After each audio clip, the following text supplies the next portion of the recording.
conscious of သိသည် she was conscious of everyone staring at her လူတိုင်းကသူမကိုကြည့်နေတယ်ဆိုတာသူမသိခဲ့တယ် approve of ခွင့်ပြုသည် her parents don't approve of her decision သူမရဲ့ဆုံးဖြတ်ချက်ကိုသူမမိဘတွေကခွင့်မပြုခဲ့ဘူး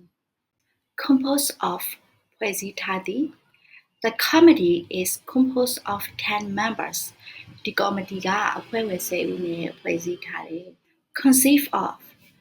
စိတ်ကူးမြင်အောင်သည် I can't conceive of a world without music ဂီတမရှိတဲ့ကမ္ဘာကြီးကိုငါမြင်အောင်ကြည့်လို့မရဘူး consist of ပါဝင်သည် The meal consisted of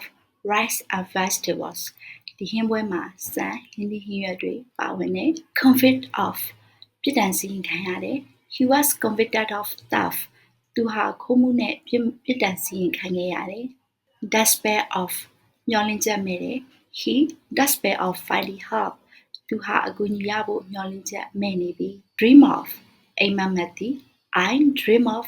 traveling the world one day ငါကကမ္ဘာပတ်ဖို့စိတ်ကူးရင်နဲ့အိမ်မက်မက်တယ်